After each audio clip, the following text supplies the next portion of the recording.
Michelle Marone. And I'm Mark Malone. And it's time to wake up with Rhinebeck Bank. So happy this morning. Got Yes. one of our favorite people here with us today.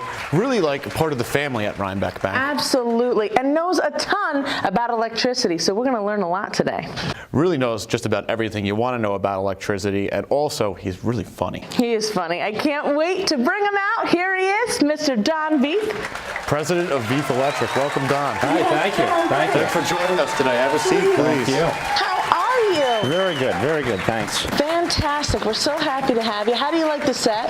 Very good, nice. Yeah, I was surprised it was here at the airport. Yeah. But it works nice, thank you. HVNN did a beautiful job with the studio. You know, it's such a cozy spot for us. We're always happy to host guests here, and we're excited to finally have you on the show. I know Michelle and I have been talking about it for a while, and we haven't had the opportunity to actually bring you on, so we're excited to have you here today. Well, we've been really busy at Veith Electric, and I was glad to make time to meet with you guys today. Especially, I just wanted to say a little something about Rhinebeck Savings. The reason Veith Electric has 45 employees, and I pride myself in running a really good business, is Rhinebeck Savings. We became part of the family at Rhinebeck Savings. Thank you. And I believe that you guys brought us to the next level through our line of credit.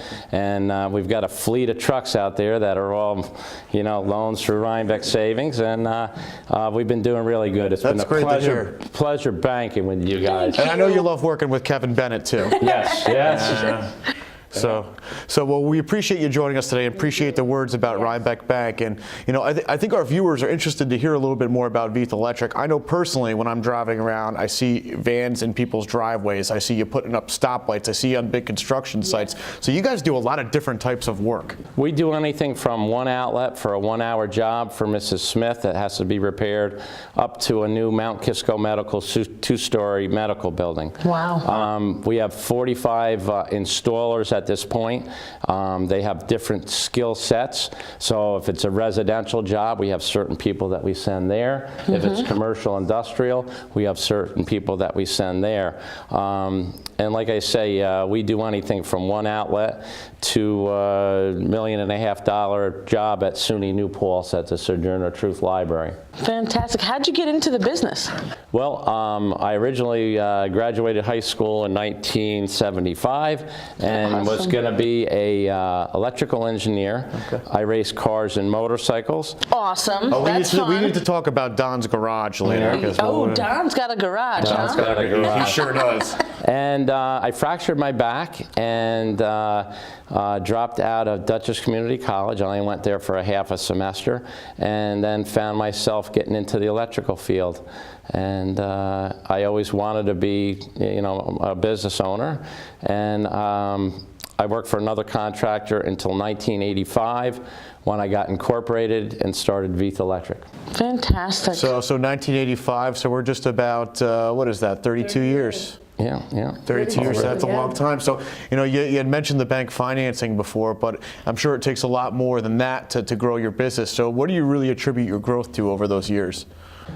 I think that the majority of my growth is my employees. Yeah. I've got some rock solid employees. They're the ones that got aggressive, wanted me to go to the next level. We've had our ups and downs with the economy and all, but I pride myself kind of on no layoffs at Veith Electric. We awesome. have plenty of things to do, whether we work in the shop or I have some rental properties that they work at. My project managers, my foremen, even the workers were all OSHA qualified. Fantastic. They do continuing education credits with current codes, things like that. So we're really on the new technology. So we're able to do anything, for our customers that's needed. It's fantastic. What is one of your favorite projects that you've ever worked on, or favorite calls you've gotten to do something? I think my favorite project was we did it for Kirchhoff Construction, and we did Dyson Racing. That is awesome. Right up your alley. Yeah, Yes. yeah. How could I not love that? That's so cool. And to see the new technology that Chris and Rob had put into their facility, it's out on Dutchess Turnpike, that was my favorite project, yeah. Yeah. Yeah, definitely was. That's so cool. Yeah. And that's a beautiful facility there. Yeah. Oh, state of the art. I wish my garage was like that. I do have a beautiful garage Yeah, up in tell Hyde us, Park. Don. So Tell us. this is a recent project. 2-3 years ago, the garage came, or was it longer ago than that? Probably a little bit longer, Longer than yeah. that. Yeah. My personal garage, I collect cars and motorcycles of popular demand, and it is beautiful. What And, type? U.S. cars or foreign? What? I got a little mixture. Okay. A mixture of, my favorite is a 71 Chevy El Camino. Nice. I've probably got 30 plus bikes of popular demand going from a 1949 Harley up to the present day. Wow. And it keeps me busy nights and weekends. That's awesome. It's a great way to, maybe do tours of your garage. It's almost like Jay Leno's garage, right? Have you been up? I haven't been up though. We had always talked about me coming up and taking a look at it. I'd love to do that. We should have done the episode at Don's garage. Well, next time. Don. Next time. Yeah. That's a good deal. Yeah. Yes. What about what's on the horizon for Veith? What are you guys currently working on now? Well, right now we're doing some medical fit-ups. We're doing a lot of residential out in Middletown right now. Okay. We're probably finishing about 4 houses a week out there. We have the garbage to steam plant down at on the river, which my guys are freezing down there. Oh. We have some work out at SUNY New Paltz at Elting Gym, and I have my regular guys that go out and go jobbing from house to house. Okay. It's nice to hear that you're doing so much residential work right now. Are you seeing that market pick up a little bit? The market is a lot better. A lot of foreclosures are coming into our hands to do service upgrades. People are buying them, so I believe the economy is getting much better. I think so. It's looking brighter. Tell us about street lights and the cost of these things. I know that people don't realize, and I didn't realize before talking to you, how much something like that costs. Oh, the traffic signals, red, traffic yellow, signals. green, yeah.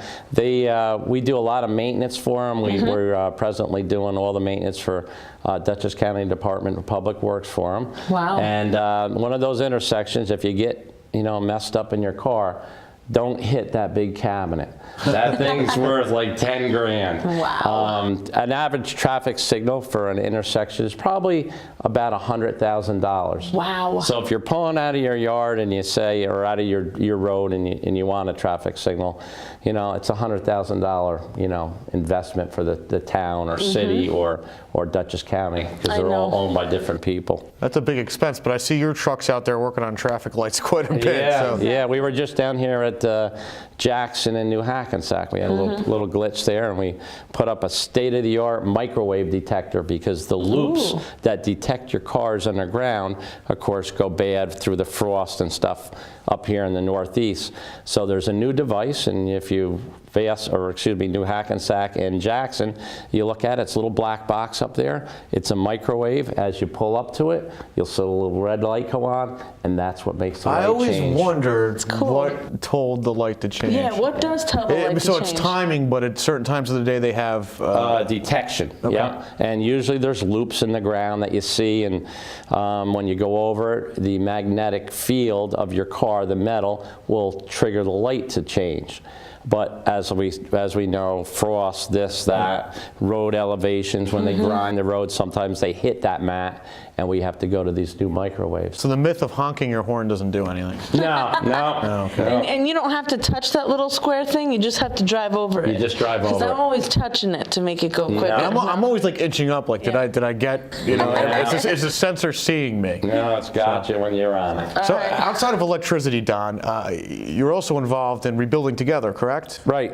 I'm on the advisory board of Rebuilding Together, which is a great nonprofit organization. We keep people warm, safe, and dry.